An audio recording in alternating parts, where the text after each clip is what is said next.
মেহেরপুরের গাংনী উপজেলার ছোট্ট একটি গ্রাম ১৬ টাকা। ধান আর পাটের মাঠ ছিল জীবিকার প্রধান ভরসা। তবে সময় বদলেছে। ১৬ টাকা গ্রামের মাছ এখন যাচ্ছে দেশের নানা প্রান্তে। মেহেরপুর জেলার অর্থনীতিতে নতুন সম্ভাবনার নাম এখন এই মৎস্য গ্রামটি। মেহেরপুর প্রতিনিধি জুলফিকার আলী কাননের পাঠানো তথ্যচিত্রে দেখুন ডেস্ক রিপোর্ট।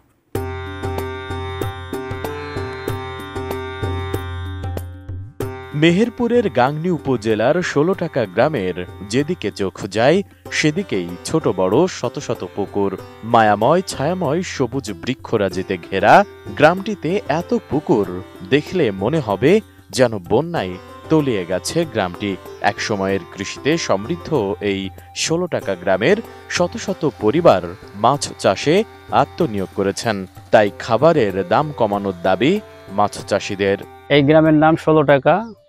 এখানে এক সময় প্রচুর ধান আবাদ হতো, এখানে প্রচুর ধান হতো, এখান থেকে মানুষ অনেক লাভবান হয়েছে। কিন্তু পরবর্তীতে যখন লেবারের দাম বাড়ে যায়, ধানের দাম কমে যায়, তখন মানুষ ধান চাষের থেকে অনীহা প্রকাশ করে, যার কারণে মানুষ আস্তে আস্তে মাছ চাষের দিকে ঝুঁকে পড়ে। ১৬ টাকায় ৯০% মানুষ পুকুরে চাষ করছে। কেউ চাষ করছে, কেউ হচ্ছে লেবারে কাজ করে খাইছে। মানে চাষ এক কথায় ১৬ টাকার মানুষ শুধু ওই মাছের ওপরে নির্ভরযোগ্য। এখন আর তো সামাজিক অবস্থা মোটামুটি ভালো, কিন্তু এখন বর্তমানে খাবারের দাম বেশি, মাছের দাম কম। এই জন্যই একটু হচ্ছে সমস্যা যারা চাষ করছে তাদের জন্য। অ্যান্টিব্যাকটেরিয়াল অ্যাডিটিভ যুক্ত সেরা ওয়াটার ট্যাঙ্ক বিশুদ্ধ পানিতে ব্যাকটেরিয়া জন্মাতে দেয় না। আমরা যে মাছ চাষ করছি তাতে হয়তো ২০ থেকে ২৫টা পুকুর আছে, তাতে জমির তুলনায় ৫০ থেকে ৬০ বিঘা। কিন্তু বর্তমান বাজারের সাথে মাছের চাষ করতে যাই অনেক লসের খাতায় হিসাবটা মিলাতে হচ্ছে। কারণ মাছ এখন বর্তমান যে দাম, খাবারের দাম ঊর্ধ্বগতি। এজন্য আমরা মাছ চাষে লসের সম্মুখীন হচ্ছি। এজন্য হয়তো সামনের দিন হয়তো মাছ চাষে হয়তো কিছু কমিয়ে দেওয়ার চিন্তা ভাবনা করেছি।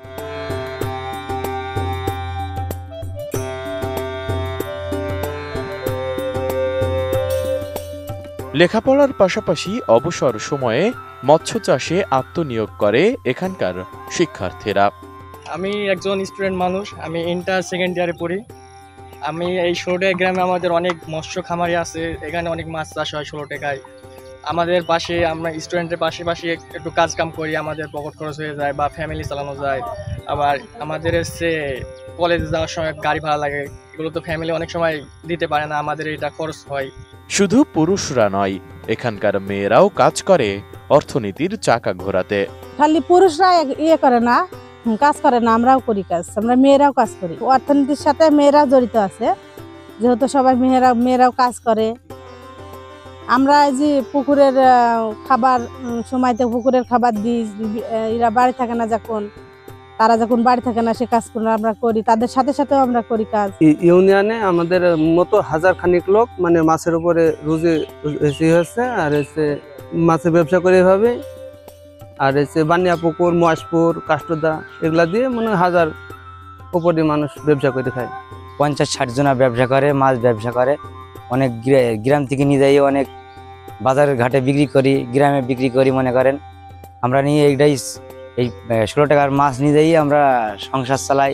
জেলার মৎস্য উৎপাদনের লক্ষ্যমাত্রায় ১৬ টাকা ইউনিয়নে একটি উল্লেখযোগ্য অবস্থানে আছে বলে জানান মৎস্য কর্মকর্তা সাধন চন্দ্র সরকার।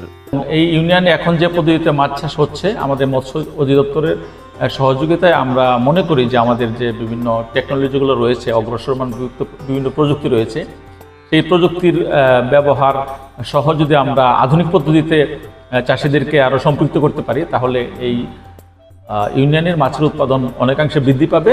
এক সময়ের নিঃশব্দ কৃষি গ্রাম আজ পরিণত হয়েছে এক প্রাণবন্ত অর্থনৈতিক হাবে। ১৬ টাকা এখন শুধু গ্রাম নয়, এটি একটি অনুকরণীয় উদাহরণ।